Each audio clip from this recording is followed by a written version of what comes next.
Tonight, I can report to the world that the strikes were a spectacular military success. Iran's key nuclear enrichment facilities have been completely and totally obliterated. The US attacks Iran in support of Israel, striking 3 key nuclear sites. Isfahan was among those hit. Iran says it reserves all options to defend itself. It is an outrageous, grave and unprecedented violation of the fundamental principles of the Charter of the United Nations and international law. Dozens of people were injured in Tel Aviv and Haifa in Iran's immediate response to the attacks. This is a dangerous moment. Can the White House stop it spiralling into a full-scale war? And here at Downing Street, the Prime Minister has chaired the Cobra Emergency Committee and again warned of a risk of escalation. Hello, good evening. President Trump has claimed a spectacular military success after the US attacked Iran, bombing 3 major nuclear sites in the country. He claimed that Iran's nuclear enrichment facilities had been totally obliterated and warned Tehran to make peace or face far greater attacks. Iran's foreign minister denied that the strikes had caused a major blow and said the US would be responsible for the dangerous consequences. One of the key uranium enrichment sites that was hit was Fordo.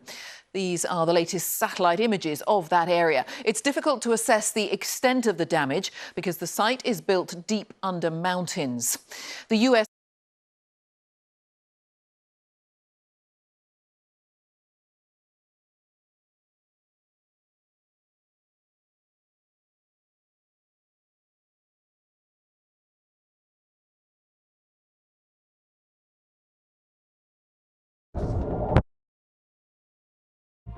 Dozens of people were injured in Tel Aviv and Haifa in Iran's immediate response to the attacks.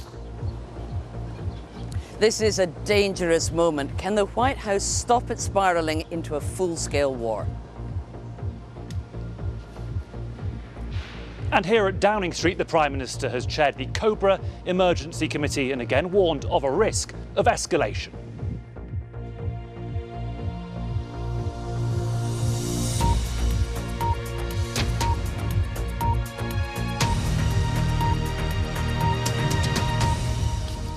Hello, good evening. President Trump has claimed a spectacular military success after the US attacked Iran, bombing 3 major nuclear sites in the country. He claimed that Iran's nuclear enrichment facilities had been totally obliterated and warned Tehran to make peace or face far greater attacks. Iran's foreign minister denied that the strikes had caused a major blow and said the US would be responsible for the dangerous consequences. One of the key uranium enrichment sites that was hit was Fordo. These are the latest satellite images of that area. It's difficult to assess the extent of the damage because the site is built deep under mountains. The US also bombed the nuclear sites of Natanz and Isfahan. This is Isfahan before the US strikes, and here you can see the damage inflicted by the bombing to the site in the aftermath. Tonight, we'll be getting the reaction in Iran and asking how badly its nuclear program has been damaged. We're live in Washington and in Tel Aviv, where more than 80 people were injured by Iranian missiles fired in response to the US assault. First, let's go tonight to Sarah Smith in Washington. Sarah. Yet here the Trump administration are simultaneously boasting of the enormous success, they say, of these airstrikes, whilst simultaneously stressing they do not believe this means that they have gone to war with Iran. We are at war with Iran's nuclear program, said the Vice President J.D. Vance, not with the country. And officials are also stressing that they are not trying to topple the ruling Iranian regime. In fact, they want to start direct negotiations with them. The Secretary of State, Marco Rubio, says that the US is ready to talk to Iran tomorrow. All of this is aimed at trying to stop this from spiraling out of control and into a major war between Iran and America. Donald Trump, who promised to end foreign wars, went on live television to announce the attacks that may have just made him yet another wartime president.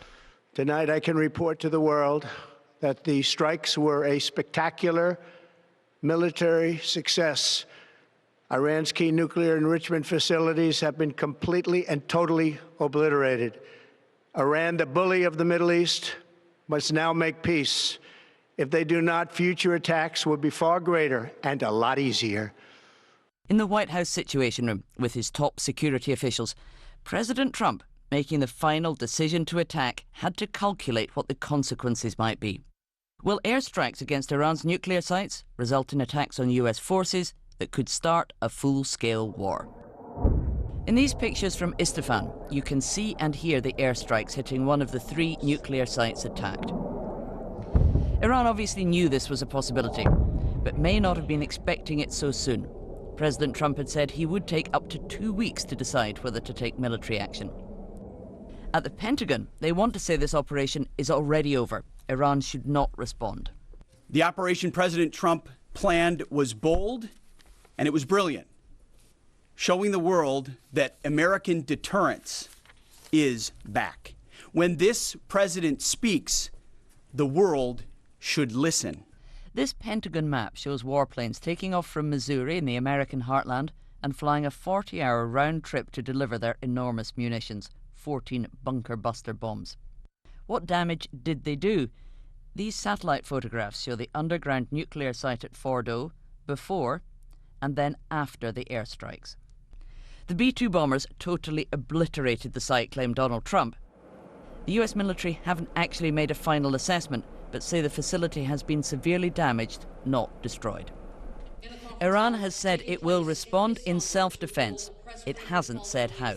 It is an outrageous, grave, and unprecedented violation of the fundamental principles of the Charter of the United Nations and international law.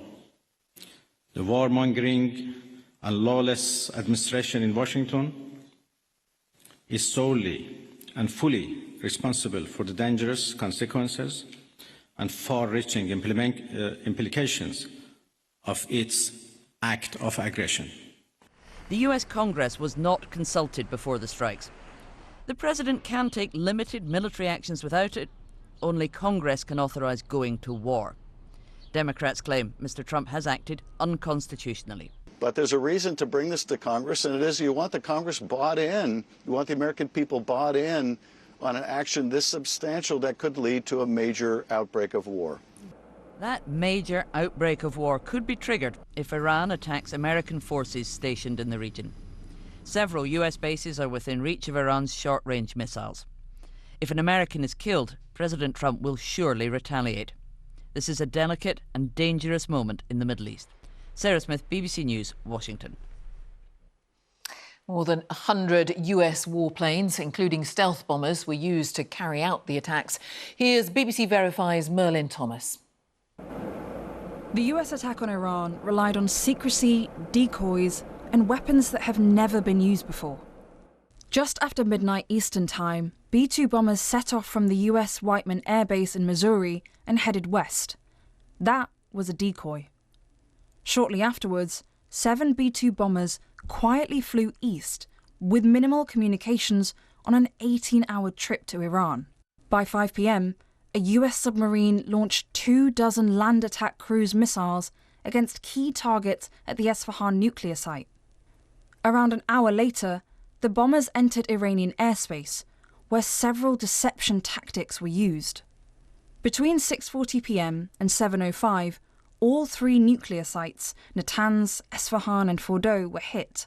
And here's the aftermath at Fordo, Iran's underground nuclear enrichment facility.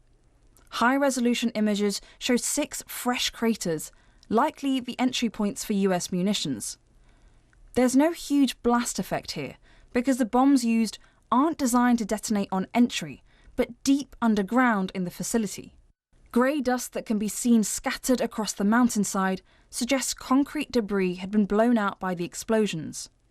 Images from the Isfahan nuclear site also show some of the damage, and the facility in Natanz 2 appears to show a crater. Both nuclear sites have been previously hit by Israeli strikes. How much damage the strikes have caused remains to be seen. Merlyn Thomas, BBC News. Well, Iran's main military force, the Islamic Revolutionary Guard, responded by warning that the number of US military bases in the region makes America vulnerable. So what are the options now for Iran's leaders? The BBC isn't allowed to broadcast from inside the country. This report is from Siavash Ardalan of the BBC Persian service here in London. Saluting the fallen, a nation united with its leaders. This is the official narrative. What's next? The Iranian Supreme Leader Ali Khamenei could swallow his pride and possibly save his regime and the country from further damage. Or he could fight on and risk everything. Domestic public opinion is now divided and confused. The response must be firm and decisive. What's at stake here is the very identity of being Iranian. In my opinion, Iran needs to engage in some reflection and contemplation. As for the country's Revolutionary Guard, it responded by saying US military bases in the region are vulnerable. But they know retaliation would invite further US attacks. Iran could also try to close the Strait of Hormuz, through which 20% of the world's oil supply passes. Iran's parliament today voted for the closure. Another option could be to downplay the impact of US attacks, lessening the pressure to retaliate. This is a state TV reporter who went to Fordo. I can't see much damage, he says. For now, it's America's word against Iran's. For the time being, the government has condemned US attacks, but revealed nothing about their next moves. So that there is no doubt this attack is a violation of the United Nations Charter, and as well as one aggression, armed aggression to the Iranian national sovereignty and Iranian territorial integrity. Weakened and humiliated, the Iranian regime will struggle to retain its credibility and maintain its grip on power. Siavash Ardalan, BBC News. Well, Iran's immediate response was to launch more missile strikes on Israel, which began direct hostilities when it attacked Iran 10 days ago. Iranian missiles struck Haifa and Tel Aviv, injuring more than 80 people. Lucy Williamson sent this report from Tel Aviv. Iran once saw its ballistic missiles as a deterrent against Israeli attacks. But even the intense barrage that shook Israel this morning isn't shaking Israeli support for the war. A nearby care home, slowly evacuated, room by room. 10 days into this war, Israel's Prime Minister is determined to continue. Buildings may be turned to rubble, but there's no crack in public support. We got out of bed and we went to the safe room, heard a tremendous boom. When we came back, we saw our apartment was not our apartment anymore. We're okay. Everybody's okay. They want us destroyed, and we're not going to let it happen. This conflict has exposed Iran's weaknesses and has become more dangerous with America's intervention overnight. For 10 days, Iran has been bombarding Israeli cities. Israel hasn't blinked. Tehran has already lost the protection of its proxies in the region, and its ballistic missiles are not the deterrent it had hoped. It now faces the critical decision of whether negotiations offer a better chance of protection than a nuclear weapon. Israel's Prime Minister said today that America's intervention was a turning point in the war. History will record that President Trump acted to deny the world's most dangerous regime the world's most dangerous weapons. His leadership today has created a pivot of history that can help lead the Middle East and beyond to a future of prosperity and peace. But not all American intelligence agencies shared Israel's assessment that Iran had suddenly begun racing to build a nuclear weapon. All I know is that from an Israeli perspective, our margin of error on Iran and its nuclear program is exactly zero. And all we have to do is make one mistake and we're dead. And if the Israeli government concluded that it was going to err on the side of survival, it was going to err on the side of survival. This is Benjamin Netanyahu's wall. Israel's Prime Minister has wanted to strike Iran for decades, and he's already drawn in an American president who wanted to avoid it. Lucy Williamson, BBC News, Tel Aviv. Well, Israel has continued striking targets across Iran today, but Israeli media are all still talking about the US strikes overnight. There's a lot of appreciation here for the US intervention and a lot of speculation about how Iran will respond and whether that will draw the US fully into the war. Lucy, thank you. Lucy Williamson in Tel Aviv. Well, let's talk as well to our security analyst, Gordon Carrera, because, Gordon, one of the key questions is just how successful those US strikes have been in attacking the nuclear capability. That's right. I mean, Donald Trump talked about the programme having been completely and totally obliterated. On the other side, the Iranians have suggested it's done minimal damage to the programme. Now, between those two extremes lies the truth, and it really matters for what comes next. So one of the crucial sites that was targeted was Fordo. We've been looking at some of the satellite imagery, and you can see these holes, these apparent strike sites for those bunker buster bombs that the Americans dropped. But of course, from satellite imagery, you can't tell what damage was done deep underground. You simply cannot tell from something like this. And it looks like the sites were damaged but not destroyed. It will take seismic detection, other forms of intelligence, which may take time to really understand that. Significant that the IAEA have said they've seen no sign from their sensors of radiation leaking. Now, that could mean that it was contained within the site. Another possibility, though, is that the Iranians, as they've suggested, moved the enriched uranium out of this site. So there's more satellite imagery we have from a few days ago when you can actually see a large amount of trucks at the Fordo site. And so one of the questions is, were they moving things out in advance? All of this matters, because if the programme has been fatally destroyed, then Iran is faced with a decision of whether to negotiate or retaliate. But if it still has some capability, then it could try and rebuild or even race for a bomb. So finding out exactly what happened will be vital. Gordon Carrera, thank you. Well, here the Prime Minister has chaired a meeting of the government's Emergency Cobra Committee. Sir Keir Starmer said all necessary measures were being taken to protect British interests in the region and again called for de-escalation.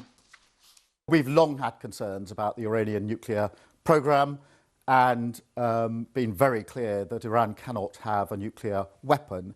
The US has now taken action to alleviate that threat. It is important that we now de-escalate the situation, stabilise the region and get the parties back around the table to negotiate. Well, our political correspondent Joe Pike is in Downing Street. The Prime Minister, Joe, with a tricky balancing act here? It certainly is, Jane. The UK government are stopping short of endorsing that strike last night, but they say the results of it, potentially delaying Iranian nuclear weapons, is in the UK's national interest because Iran is a threat to this country. Sir Keir Starmer has had a difficult week. As recently as Tuesday, he seemed pretty clear at the G7 the US would not intervene. 4 days later, that is clearly not what has happened. The UK had advance notice of those strikes, but weren't asked to join them. Why not? Well, perhaps because of high-level discussions here in recent days about the legality of any UK intervention. The focus of the UK government now is on possible retaliation in the region from Iran. That's why the Foreign Office are putting on a flight from Israel to take British nationals who want to leave the area out of it. It's also why defence sources have told me in the last hour they have tightened security, protecting personnel, military personnel in the region. As for the UK-US relationship, is it damaged at all by the events of recent days? One senior figure has told me absolutely not. We know how to support our allies, they said, without encroaching on legal ground. Joe Pike, thank you. And let's get the thoughts as well of our chief international correspondent, Lise Doucette. And Lise, how great is that risk of escalation, do you think?